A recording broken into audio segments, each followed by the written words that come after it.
Hi everyone, ನೋಡಿ ನಮ್ಮ ಹತ್ರ ಒಂದು XUV 700 MX-5 ಗಾಡಿ.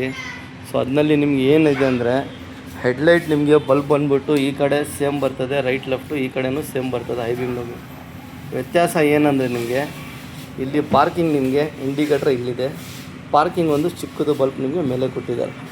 ಸೊ ಇದರಲ್ಲಿ ಬಂದುಬಿಟ್ಟು ನಿಮಗೆ ಒಂದು ಲುಕ್ ಚೇಂಜ್ ಆಗುತ್ತೆ. ಟಾಪ್ ಮಾಡಲ್ ಹಾಕಿದ್ರೆ ಹೆಡ್ಲೈಟೇ ರೀಪ್ಲೇಸ್ಮೆಂಟ್ ಆಗೋದು. ಇದು ಒರಿಜಿನಲ್ ಮಹೇಂದ್ರದೇ ಬರೋದು ನಿಮಗೆ.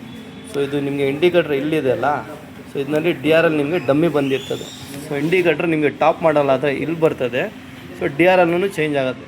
ಸೊ ಈ ಗಾಡಿನಲ್ಲಿ ನಾವು ಫಿಟ್ ಮಾಡಿದ್ದೀನಿ, ತೋರಿಸ್ಕೊಡ್ತೀನಿ, ನೋಡ್ಬೋದು ನೀವು. ಪಾರ್ಕಿಂಗ್ ಆನ್ ಮಾಡಿದ ತಕ್ಷಣ ನಿಮಗೆ ಫಸ್ಟ್ ಆಫ್ ಆಲ್ ನಿಮಗೆ ಈ DRL ಇದೆ ಅಲ್ಲ, ಕಂಟಿನ್ಯೂ ನಿಮಗೆ ಈ ಥರ ಬರ್ತದೆ. ಒಂದು ರೈಟ್ ಆಯಿತು, ಒಂದು ಲೆಫ್ಟ್ ಆಯಿತು. ಸೊ ಈ DRL ನೋಡ್ಬೋದು ನೀವು. ಸೊ ಇಂಡಿಕೇಟ್ರ್ ಹಾಕಿದ್ರೆ ಇವಾಗ ನಿಮಗೆ ಇಂಡಿಕೇಟ್ರನ್ನು ಬರ್ತದೆ ನಿಮಗೆ. ಇದು ನೋಡ್ಬೋದು ಇಂಡಿಕೇಟ್ರ್. ಫಸ್ಟು ನಿಮಗೆ ಇಲ್ಲಿ ಬರ್ತಾ ಇದ್ದಿದ್ದು ಚಿಕ್ಕದು, ಇದರಲ್ಲಿ ನಿಮಗೆ ಮ್ಯಾಟ್ರಿಕ್ಸ್ನಲ್ಲಿ ನಿಮಗೆ DRL ಕಂಪ್ನಿಯಿಂದಾನೇ ಬರ್ತದೆ. ಅದಾಯಿತು. ಇವಾಗ headlight bulb high beam low beam ಮಾಡಿದ್ರೆ ನಿಮಗೆ ಈ ಬಲ್ಪೇ ನಾವು ಚೇಂಜ್ ಮಾಡಿದ್ದೀನಿ. ಸೊ ನಿಮ್ಮ ಹಳೆ ಬಲ್ಪ್ ಇದ್ರೂ ನೀವು ಯೂಸ್ ಮಾಡ್ಬೋದು, ಇಲ್ಲಾಂದರೆ ಹೊಸ ಬಲ್ಪ್ ಆದರೆ ಹೊಸ ಬಲ್ಪೂ ಆಗ್ಬೋದು.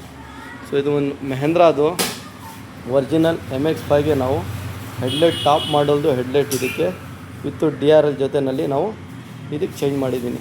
ಸೊ ಇದು ಲುಕ್ಕೆ ನಿಮಗೆ ಬೇರೆ ಥರ ಬರ್ತದೆ. ಹಾಕ್ತಿರೋದು ಇದು ಲುಕ್ ನೋಡ್ಬೋದು ನೀವು. ಇದು ಲುಕ್ಕೆ ನಿಮಗೆ ಬೇರೆ ಥರ ಬರ್ತದೆ. ಇದಕ್ಕೆ ಆಟೋ ಫೋಲ್ಡ್ ಮಿರರು ನಮ್ಮ ಹತ್ರ ಇದೆ, ಅದೂ ಅವೈಲೇಬಲ್ ಇದೆ. So right side MID button ಬರೋಲ್ಲ ನಿಮಗೆ, ಅದೂ ಅವೈಲೇಬಲ್ ಇದೆ. ನಿಮ್ಮ ಹತ್ರನೂ ಯಾವುದು 700 ಇದ್ದರೆ ನೀವು ನೋಡಿಬಿಟ್ಟು ಫೋನ್ ಮಾಡ್ಬೋದು. ಬಟ್ ಇದು ಎಲ್ಲ ಆರ್ಡ್ರ್ ಬೇಸ್, ಡೈರೆಕ್ಟ್ ಸಿಗೋಲ್ಲ, ಓನ್ಲಿ ಫಾರ್ ಆರ್ಡ್ರ್.